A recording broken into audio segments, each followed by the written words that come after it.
നമസ്കാരം, ഞാൻ മൃണാൽ. ഇപ്പോൾ ഞാൻ ഇരിക്കുന്നത് ദാസപ്പേട്ടൻ്റെ കടയിലാണ്. ഇവിടുത്തെ ഫുഡ് ഇപ്പം കഴിച്ചിട്ട് ആ ചോറിന് ഒട്ടും വേവില്ല ഗൈസ്, ചോറിന് ഒട്ടും വേവില്ല. പിന്നെ സാമ്പാറിനടുത്ത് കഷ്ണങ്ങളില്ല. പിന്നെ പുളിശ്ശേരിക്കകത്തിൽ ഒട്ടും പുളിയില്ല. രസത്തിനാണെങ്കിൽ ഒട്ടും രസമില്ല. പിന്നെ ബീഫ് ഏകദേശം ബീഫിനെ പോലെ ഇരിക്കുന്നത്. ഇവിടെയൊക്കെ ഒരു മനുഷ്യൻ എങ്ങനെയാണ് വന്ന് കഴിക്കുന്നത് എനിക്കറിയില്ല. ഇവിടെ വന്ന് കഴിക്കുന്നതിൻ്റെ ജന്മം പോയി എന്ന് എനിക്ക് പറയുള്ളൂ. പിന്നെ വൃത്തിയുടെ കാര്യം പ്രത്യേകിച്ച് പറയണ്ടല്ലോ, ഫുള്ള് ഈച്ചയും അതും ഇതൊക്കെയാണ്. ഇവിടൊക്കെ ഒരു മനുഷ്യൻ എങ്ങനെ കഴിക്കുന്നു? മിനാളി ചേട്ട, ബിരിയാണി ഒരു സുഖമില്ല. ബിരിയാണിക്ക് സുഖമില്ല.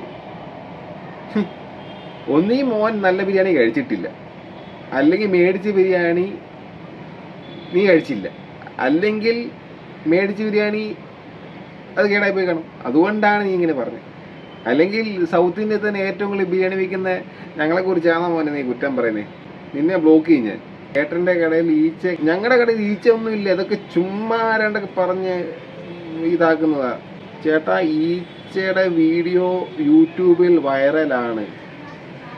ആടാ ചിലപ്പോൾ എൻ്റെ കടയിൽ ഈച്ച ഉണ്ടാവും, ചിലപ്പോൾ എൻ്റെ കടയിൽ ബീഫ് കായ്ക്കത്തിൽ ബീഫ് ഉണ്ടാവത്തില്ല, ചിലപ്പോൾ എൻ്റെ കടയിൽ തണുത്ത ഫുഡായിരിക്കും കൊടുക്കുന്നത്, ചിലപ്പോൾ എൻ്റെ കടയിൽ കാർ പാർക്കിംഗ് ഉണ്ടാകത്തില്ല. നീയൊക്കെ വേണേ വന്ന് ഫുഡ് കഴിച്ചാൽ മതി കേട്ടോ. നീയൊക്കെ വേണേ വന്നിട്ട് ഇവിടുന്ന് ഫുഡ് കഴിച്ചാൽ മതി. സൗത്ത് ഇന്ത്യയിലെ ഏറ്റവും വലിയ റെസ്റ്റോറൻ്റാണിത്. വേണേ നീയൊക്കെ ഇവിടെ ഒന്ന് ഫുഡ് കഴിച്ചാൽ മതി. ഒരു പാവപ്പെട്ടവങ്ങൾക്ക് വേണ്ടി എന്തിനേക്കും ഒന്ന് ഒരാൾ ഒരു പണക്കാരൻ എന്തെങ്കിലും ചെയ്യാമെന്ന് വെക്കുമ്പോൾ നിനക്കൊക്കെ അഹങ്കാരം. എന്നെപ്പോലെ ഒരു നല്ല മനുഷ്യന്മാരൊക്കെ എങ്ങനെയാണോ ഈ ലോകത്ത് ജീവിക്കുന്നത്?